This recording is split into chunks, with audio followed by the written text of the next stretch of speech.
Nagiging mainit na naman ngayon itong si Sunny Trillanes.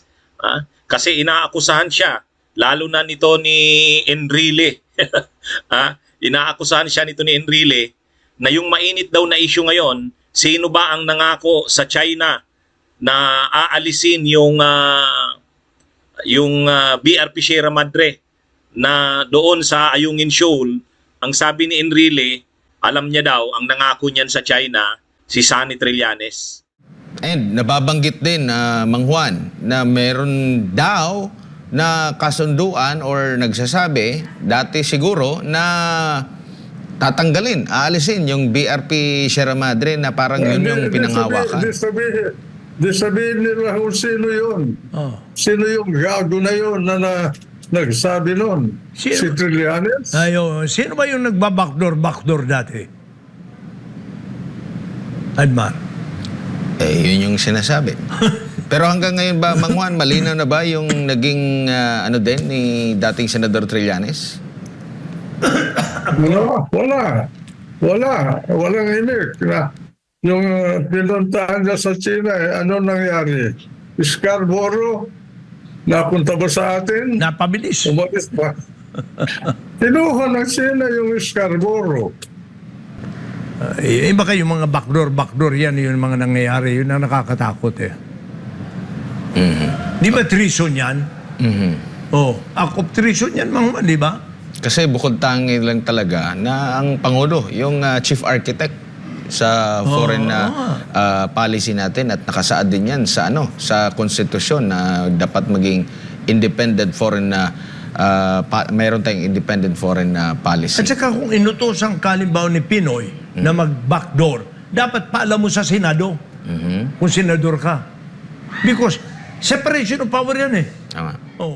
Bakit? Bakit na dadawit dito si dating Senador Sunny Trillanes? Ay kasi nung panahon ni Pinoy, nung mainit na nga ang issue sa China, mga kabunyog, ang ginawa ng Pinoy administration, tinalaga si dating Senador Sunny Trillanes na back channel negotiator. Ibig sabihin, hindi formal yung mga usapan, hindi official channels, ibig sabihin hindi DFA at saka hindi DFA ng Pilipinas at hindi Foreign Ministry ng China, hindi ganon. Hindi formal channels, kundi informal, backdoor negotiations ang nangyari, back channel. Ngayon, itinalaga itong si Trillanes. Pwede ba yung ganon na hindi official, na hindi yung DFA ng Pilipinas at saka Foreign Affairs Ministry ng Foreign Ministry ng China? Pwede 'yon. Pwede 'yon. Isa naman talagang paraan 'yan ng pagre-resolve ng conflict ng mga bansa, nagpapadala ng back channel negotiator. As long as nire-recognize yan na pinadala officially ng isang bansa. At tinalaga mismo officially itong si Trillanes na back channel negotiator. Ngayon, ang sinasabi ni Enrile, doon sa panahon na itinalaga si Trillanes na back channel negotiator, doon ikinumit daw ni Trillanes na aalisin yung BRP Sierra Madre. Ganito po yan, noong 2012, nagkaroon po ng standoff dyan sa Scarborough. Ang situation noon, more than 90 ships ng Chinese nag-swarm doon sa loob at labas ng Scarborough. Tapos nagkaroon ng standoff, no? Liliwanagin ko lang, yung Scarborough, ito po yung nasa Zambales area. Yun pong Ayungin, nandoon po yan sa Kalayaan Island Group o yung tinatawag na Spratly sa may Palawan. So dahil dun sa standoff dito sa Scarborough, itong front channel na tinatawag yung sa DFA, nagkaroon sila ng impasse, hindi na sila nag-uusap. So kailangan ang decision ni President Aquino noon, i-de-escalate o pahupain yung tension sa Scarborough. Ngayon, ako po ay naitalaga bilang back channel negotiator. Again, liliwanagin ko, yung pagiging back channel negotiator po, hindi po yan bawal, no? Yan ay isang foreign policy tool na ginagamit po ng mga gobyerno para i-de-escalate or ma-resolve yung mga tension, yung mga ganyan situation. So ako nga po yung itinalaga. So in the course of 3 months, ay napaalis po natin yung mga barko dyan sa Scarborough, no? Sabi ko nga ho, kahit tignan po ng media sa Scarborough ngayon, kung merong barko sa loob ng Scarborough, wala po, no? So napaalis po natin yon. So in short, na-accomplish ko po yung aking mission dyan sa Scarborough. Scarborough lang po ang covered ng aking pagbaback channel to de-escalate the situations and accomplish yung mission na hindi po natin sinosurrender kahit nakatiting na teritoryo natin. No? So, yan po yon. Ngayon, itong pumasok, itong grupo nila, itong Duterte administration, kung ano-anong intrigang nilabas, ano? Sinasabi ko nga, na-accomplish yung mission sa Scarborough. Wala pong reclamation dyan, ha? Wala pong tinayong base. Sabi ko nga, again, hinahamon ko yung media at saka kung sino man, maglabas kayo ng picture na nasuko yung Scarborough. Hindi po, atin po yan. And precisely, yan po, nung hindi umalis yung tatlong naiiwan na barko sa labas na Scarborough, yun ang reason kung bakit nag-file President Aquino ng arbitration case na ipinanalo natin noong 2016. So, kasinungalingan po yan, kung anong insinuation na binenta kung ano-ano, misdirection po yan o panggagaslight na tinatawag, na sila po, si Duterte, ang nagpasok ng pogo rito sa Pilipinas, yung mga daang libong Chinese workers, sila ho nagpasok niyan. Yung China Telco, sila ho nagpasok niyan. Si Duterte rin na nagpapasok sa mga kampo ng mga cell sites, ano, na using Chinese equipment.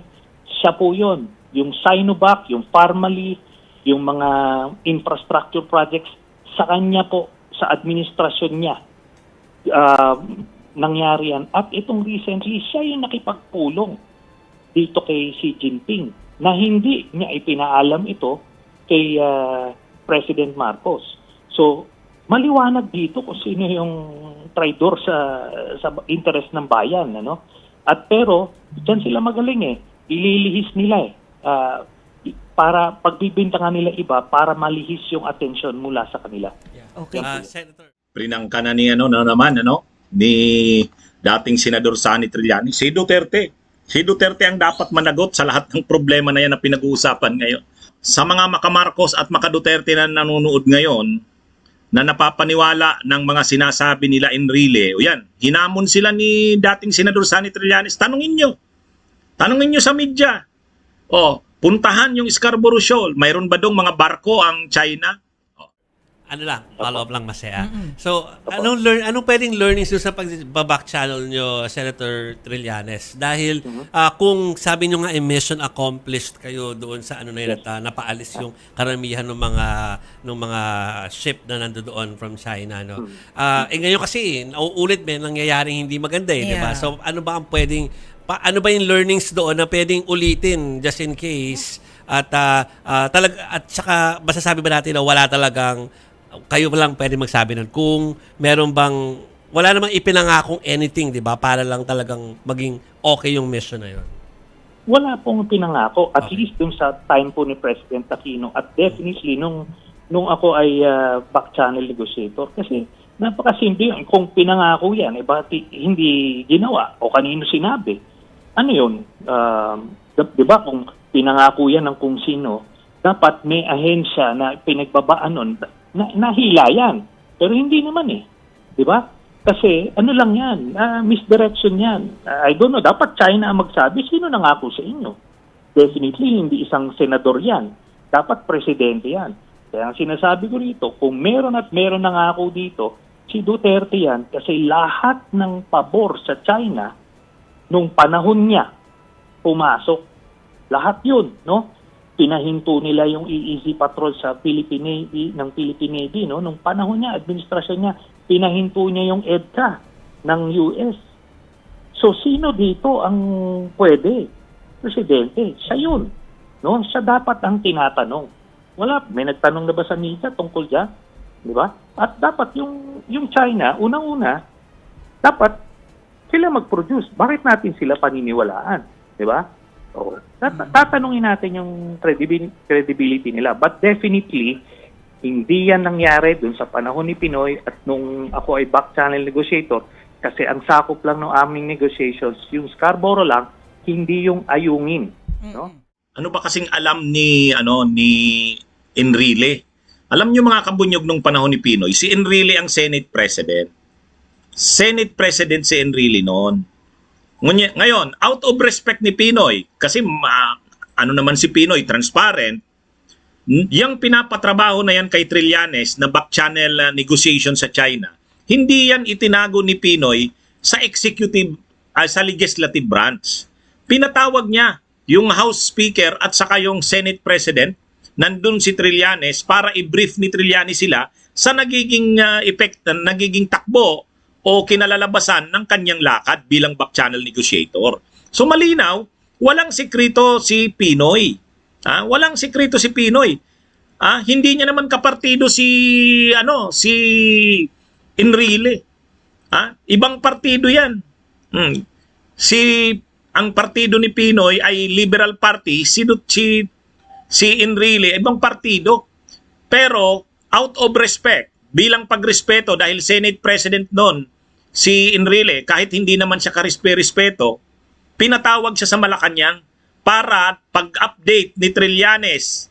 Alam nyo, mga sensitibo kasing usapin yan mga kabunyog, mga kababayan. Pwede kang kasuhan na nagtatraidor ka sa bansa. Kung ang nag-uusap si Pinoy lang at saka si Trillanes, pwedeng ganun. Pwedeng sabihin may sikrito sila. Pero wala. Transparent si Pinoy. Sa katunayan, ang ginawa ni Pinoy, pagdating ni Trillanes, pinag-report ito. At nung nag-report si Trillanes kung anong kinalalabasan ng lakad niya sa China, ayaw ni Pinoy na siya lang ang makarinig. Pinatawag si Senate President Enrile doon sa Malacanang. Sabi ni Trillanes, nandun si Enrile. Katabi niya daw. Wala naman daw komentaryo. Kinikwento niya daw kung anong nangyari. Kung anong. Kaya lang, hindi niya na daw pwedeng sabihin kung anong pinag-usapan nila doon. Kasi siyempre, confidential yan. National security matter yan.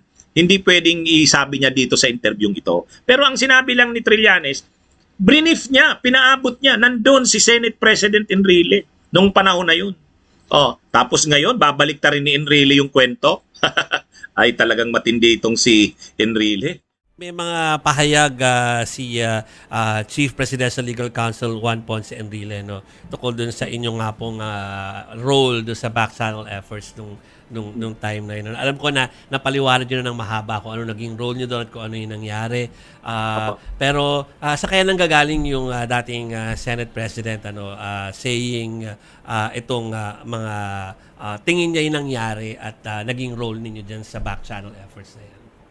Alam nyo, nung panahon ni Pinoy, hindi naman siya umiimik eh. In fact, nandoon siya nung nag-briefing ako sa Malacanang. Tatabi ko siya. No, sinabihan siya ni President Aquino, Senate President, ako ang nag-authorize kay Senator Trillanes mag-back channel. So tumahimik siya ron, nakinig lang siya. Tapos nung nagkaroon kami ng enkwentro sa Senado dahil kinokontra ko yung paghati ng Camarines Sur, biglang nagsoso siya ng intrigue at pinapasagot niya ako nung mga nangyari sa back channel. Kaya ako, teka, confidential yun, classified matters yun, foreign relations and national security yun. Hindi mo pwedeng ilalabas yun doon. Out of order po yun. No? So yun ang kinakuha ko sa kanya. Pero eventually, simula nung punta na yun, hanggang 6 years ni Duterte, hanggang ngayon, wala naman siyang nilalabas na anything. No? Kahit na yung sinasabi niyang Brady Notes daw, nilabas ba sa media, binigay ba sa inyo yung kopya? Wala ho, no? Wala, nothing. Prinisenta siya ni Duterte noong May 2021, ilabas daw kung ano yung mga nalalaman niya. Wala rin, no? Pero alam niyo tong fake news factory ng Duterte Group, talagang master nila yan, misdirection. Kahit sila yung traidor, sila yung nagbenta ng interest ng Pilipinas sa China, pero kailangan nila ituro sa iba kasi wala sila maisagot.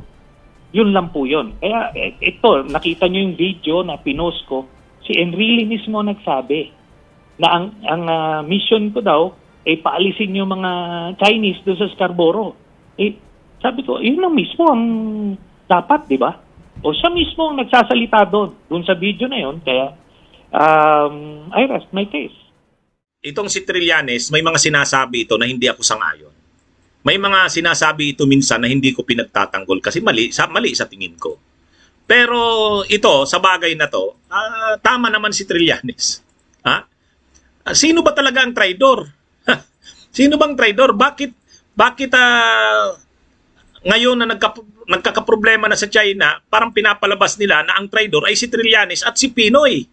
Samantalang sila Trillanes nga at sila Pinoy ang nakipaglaban sa China. Linabanan nila yung China. Yung ginawa ni Trillanes, siya yung nagsagawa ng back channel negotiations. At may official na basbas yun ni Pinoy. At hindi yun patago, hindi yun pasikreto na patraidor. Sabi nga ni Trillanes, nagkaroon ng pag-uusap sa Malacanang, nandun si Senate President Enrile. Ay si Enrile, hindi kapartido yan ni Pinoy. Pero nirespeto, pinaalam sa kanya. Tapos ngayon magtatraidor. Mukhang nagtatraidor ngayon itong si Enrile. Kasi binabaliktad niya yung mga pangyayari. Yan ang problema ngayon. Yung mga totoong traidor sa bayan, yung totoong maka-China, dahil nai-expose na ngayon ang katraidoran nila, pinapasa nila ngayon sa iba ang sisi. At ang malungkot, ang pinagpapasahan nila ng sisi, yung mga matino, yung mga gumawa ng pagkamakabayan para sa bansa. Iba na talaga. Kaya tama din yung sinabi ni dating Senador Sonny Trillanes, itong kampo ni Duterte, mahilig itong magbaluktot, magkunwari, manlinlang. Totoo yan. Mapagkunwari yung mga tao ni Duterte. Si Bato, ganun din. Si Bato, ganun din. Bakit sila nagkukunwaring kontra sa China? Kasi mainit ngayon sa ating bayan ang issue kontra sa China. Gusto nilang sakayan. Ayaw nilang lumabas na sila yung mga traidor sa bayan. Pero ang totoo, mahirap nilang yan. Mahirap nila tayong linlangin dyan. Kasi nga, alam naman ng tao kung sino talaga ang mga traidor sa bayan. Ito namang si Enrile, nagpapaano pa? Nagsasaw-saw pa sa issue na ito. Mabuti nga, hindi sa kanya itinago noon ang issue na yan. Pinaalam pa sa kanya. Ang malungkot, in-involve na nga siya, pinaalam na sa kanya, batay sa kwento ni dating Senador Sonny Trillanes. Tapos ngayon, iibahin niya pang kwento. Bunyog, bunyog, halikan na kasama ka. Bunyog, kapag buklod ay may pag-asa. Luzon, Visayas, Mindanao, isa ang pananaw. Sa bagong Pilipinas ang bunyog isisigaw. Bunyog, bunyog.